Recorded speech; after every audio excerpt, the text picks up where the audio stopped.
Hey everybody, this is Aniraizi, and the new episode shows us once again that within the meta-universe, Reckoning 37 is an absolute non-entity. Outside of the center end curve, everyone in a row creates a portal gun, and dinosaurs and Jacksons to any random aliens. Even the nerds, screamers, and Indiana Jones managed to find Prime on their own, and hours without the advice of evil Morty didn't even think to set the filtering. And after all, these reeks have no defense field, or even a cyber body. However, without the evil Morty, our Rick would still be searching for his nemesis for years to come, wouldn't have gotten out of the trap without his gun operating outside the ICRC, and wouldn't have been able to kill Prime at all. He lost, evil Morty did all his work for him. But actually a much bigger lowlife in this case is Rick Prime. An all-powerful, virtually immortal genius, a true god. But what are his goals, his ambitions? All his life, he spent just bullying other rivers. Every 10 minutes, another version of him from a parallel reality tries to get back at him. And for each one of them, Prime builds an array of traps, hundreds of decoys, cameras, giant robots, and concocts gimmicky pranks. So day by day. It's been 20-30 years. Prime was the first Reek to invent the portal cannon. That's why he's called Prime, the basis of all Reeks. And realizing that the other Reekies would soon reach this point, he went ahead and decided to personally bestow the technology of interdimensional travel upon each of them, thus doing them a favor and putting himself above the rest of the Ricks. He wanted to unite less fortunate versions of himself into a sort of men's club. Well, rule number 1 when joining this club, guys, you have to let your family go. Either you consent to Dayen's death, or she gets beaten without your consent, in every possible reality, no exceptions. Some of the Ricks accepted it and teamed up with other Ricks to get a portal gun, while others were not ready to sacrifice their family for science and never accepted the death of their wife. But in both the first and second case, Prime won, bringing absolutely every Rick to his knees before him. But why? You see, with his intellect, Prime could have been anything he wanted to be. But all his life he's only fueled his own ego by deliberately humiliating other Reeks and demonstrating his intellectual superiority. It is ironic that the most brilliant river of all turned out to be so arrogant that all his knowledge and skills wasted on endlessly indulging his ego, without actually achieving anything. That's why he's insignificant. But what about our Rick? What's all this talk about the richest Rick of them all? Why does he show more weakness each season and make so many mistakes? The reason for this is simple. His uniqueness is not in how dead he is, but how different he is deep down on an emotional level. Rick Z wipe families close, not the most brilliant Rick.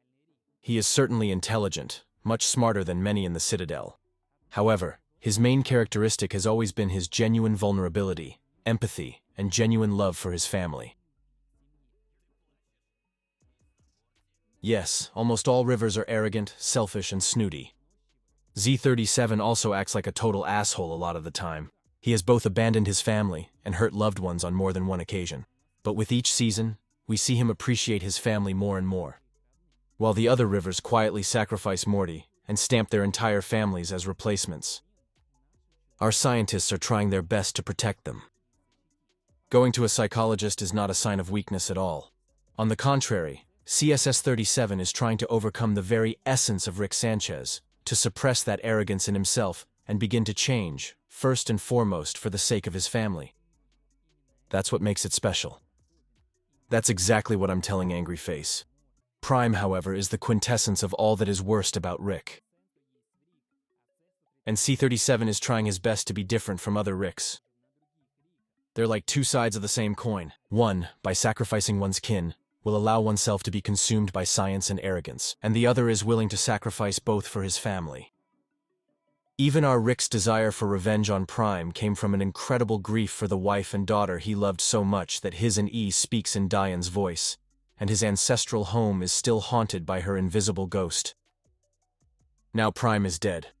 Rick Sanchez has finally achieved the main goal of his life, accomplished what has driven him for decades. So what's next? Killing Rick Prime is only the beginning before Rick, as now the rest of his life can begin. Who's Rick before there's no one else to take revenge on? Rick is madly in love with his family. However, at the same time he always realized that they were not his own. He only came here to wait for Prime here, so he Psycho Value avoided them at times, but he always came back because he can't do without them anymore. Mentally, he always justified it by saying it was necessary for revenge, but deep down, he was genuinely attached to them. Now there's no more Prime. So in fact, he no longer needs someone else's Morty B and Summer, and it's up to Rick to finally accept that he's actually happy with them. You can just go on adventures with your family, have fun, find the way sauce, and live life to your heart's content. The thing that scientists have the hardest time doing. For its very essence rejects it with all its might. Rick Prime may well have survived, as he was only physically killed, beaten to death with his fists, but that was never a problem for Rick. His consciousness could have been immediately transferred to another body millions of light years away, or it could have been pre-copied into a computer that would create him a new body with all his old memories. But one way or another, the arch with him is now complete. Our Rick will have to learn to live a new life without being obsessed with revenge. And even if Pym ever comes his way again, he'll be long gone. An insignificant booger, seeking only to prove his importance, which C-37 had unknowingly fueled all these years. And you don't need responsibility, it's hard to be a genius. All the Ricks thought they were gods in their own world, which they themselves suffered from forever. Prime, while mocking others, believed himself to be the ultimate god, deciding the fates of everyone. However, in the end, only Evil Face managed to become the true god out of all the Reeks. Powerful villains don't hide from you or fight you. They own you. That's what real gods do. Breaking out of the central liminal curve, he built his own paradise, from which Paul watched everything happening in the meta-universe. It was no longer in his best interest to kill Rick and torture Mord. All he cared about was taking from the madman's friend a dangerous weapon that could vaporize him. He could have safely let CES-37 die, but he decided to bring him back to life. Evil Morty has given our Rick a choice: exact revenge or retrieve the Omega device. And he chose Prime, allowing the boy to get his hands on the weapon that allows him to rule this world.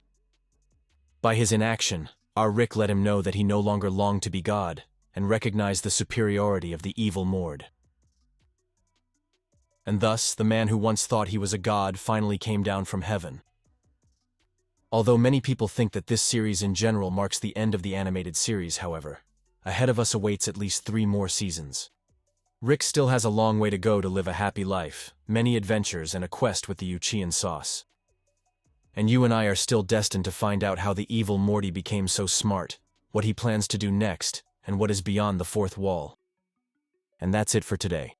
Don't forget to give it a like and be sure to subscribe to the channel. And you had Aniraizi with you. Thanks for watching and bye.